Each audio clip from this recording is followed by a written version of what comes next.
What's happening, fam? L.A.R. movement still moving. Book is entitled Lessons from a Non-Custodial Father at Amazon, Kindle, and CreateSpace. Link will be in the description box below as usual. Go get it. PayPal link there also. They asked me to put it up, so I put it up. Thanks everybody for supporting. Yeah, I'm shining like a WWE wrestler. I know. This video is entitled Using God as a Scapegoat. So earlier today I was listening to a video of an old video of Lester Maddox and Jim Brown having a debate on segregation. Now, Lester Maddox was basically saying, he believes in the law of God. And then Jim Brown was like, and what about the laws that you that are in the country? He's like, all right, well, I believe that God precedes that. And he's like, well, but you're a governor though. So obviously you believe in the law that the government has provided because you work for the government, right? And then he said, well, I believe in God. And Jim Brown made an argument about segregation and racism and this, that, and the third at the time. And then he said, well, I believe in God's law, but I believe in law of man. And Jim Brown's answer was, as you see fit. So this is why I'm saying this. Because we do have a culture where we use God when we see fit. You see, if you take the 10 Commandments, and I talked about this before, America is built on a structure that is so the antithesis of Christianity. We following God's law. But killing some Native Americans, thou shalt not murder, manifest destiny. Slavery, manifest destiny. You get what I'm saying? Rape and pillage, well, God says you can have slaves. That's not exactly what it said, you jerk. But you twist it as you see fit. Now, we get into this conversation where there are a lot of principles in the Bible. Same thing, there's a lot of principles in the Quran. But people like to pick and choose when the principles suit them. So I want you to follow these laws because, you need to do what's right. But when it suits me to get something out of not following these laws, I can just be a heathen. I could be a shepherd for the devil. But see, I got an excuse.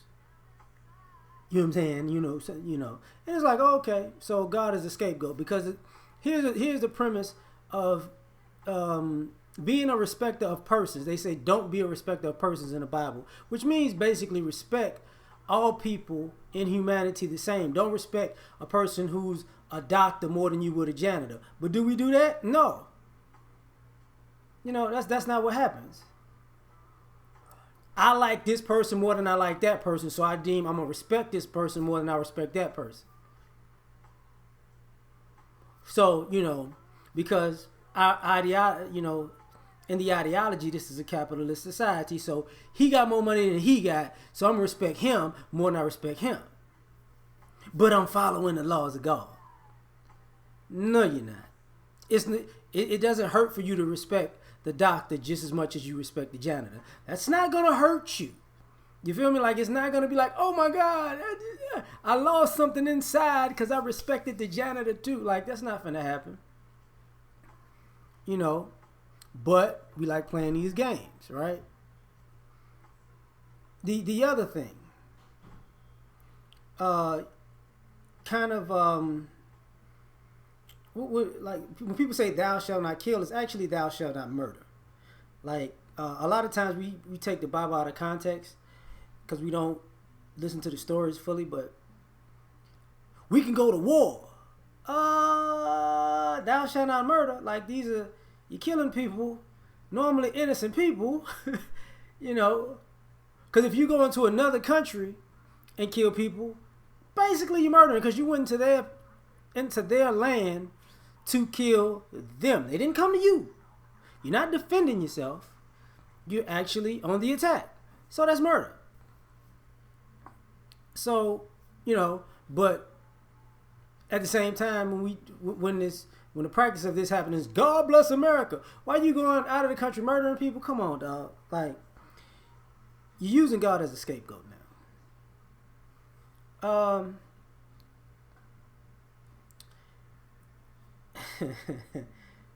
you know what? I had a conversation some years back. One of my friends is one of the people I've been a friend for damn near 20 years. I met them long ago. Um, she goes both ways. She's bi, and she got all biblical. I'm like, so if you're gonna get all biblical, you're gonna have to stop being bi and just be uno. You can't be two. You gotta be one. And she's like, well, I like both. I'm like, well, you're religious than the motherfucker. So now, oh, you ain't religious no more. You know what I'm saying? So when some pants come around and the skirt come around, you like, I can have both of them. The Bible don't say you can have both of them. But, hey, now, God loves me either way. I understand that, but are you going to follow the rules? These are the rules. Even Little Richard had to say, you know what? I can't do this. I'm just saying. But we use God as a scapegoat when it's convenient. When it's convenient, mind you. Using that as an example, that's the same thing with Christianity. To being a religious hypocrite. The Bible says you shouldn't do that. Well, the Bible says you shouldn't commit adultery, but you still doing that. The Bible says you shouldn't lie on people and bear false witness, but y'all in church is lying like a monk. But it's not a big deal. But God know my heart. And I said this a long time ago, your heart is black and evil, bitch. One day I'm going to change. When? When is one day? One day is not on the calendar.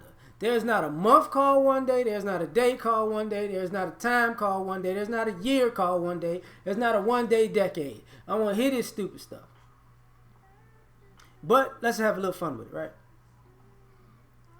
So what winds up happening is, when it's convenient for you, you love God. You following the laws of God. When it's not convenient, And here's a premise. I think it was Jesus and Peter crucifixion. The day before, when Judas got him set up, basically. And he said, you're going to turn on me. You're going to deny me 3 times before the rooster crows. No, I'm not. 3 times it happened. And this is the thing about using God as a scapegoat, because what we wind up doing is, since we've seen people forgiven in the Bible, you've seen King David be forgiven for all of his shenanigans. Peter be forgiven for his shenanigans, but we skip over the atonement part. We skip over the season of atonement, the season of fixing it. We just want to say, I'm going to be forgiven one day. But no, you're going to have to do some stuff to be forgiven. So we're using God as a scapegoat because God is all loving. Or we're going to forget about all of the smite. I don't remember smite in the Bible. I don't remember that. And God is forgiving. Okay, there's a lot of people going to hell. I mean, I forgive you, but you got to go ahead to super summertime. Stay your ass down in super summertime. I forgive you, but hey, bring them ribs with you, because it's going to be cooking. So this is the thing. Like, if we're going to use God for a scapegoat, the reason I'm saying that is because you got to be, if you're going to claim to be spiritual, you got to be spiritual in the good times and bad times. That's part of the Bible's stories, allegories, parables, whatever you want to call them. Is people were faithful in the bad times too. Job was faithful in the bad times too. Noah was faithful when they said he was drunk too. Joseph was faithful in prison. You get what I'm saying? So even God dog it, Samson was faithful in prison, even though he knew what he did. These are stories of people who were faithful in the good times and the bad times. Abraham, I think it was Abraham.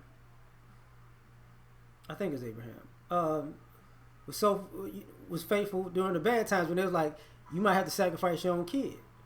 I know I'm tired, so excuse me, but sometimes I do mess up. I do. But when we like to use God as a scapegoat, because even Jesus was like, will you pass this cup from me? I.e., do I really have to do this? Could you just not let this happen to me? You know, so that's part of the MO. Like, you got to be faithful to God in the good times and the bad. You can't be you can't just be a fair weather friend of God. All this stuff that you say I could do and it's good, I'm cool with that. But when I want to creep over here, I forgot. I don't read. I'm illiterate. I don't remember that. Can't do that. You're using God as a scapegoat then, and that's bull. You know. But just my opinion. Like, share, subscribe. Catch you on the next one. Peace.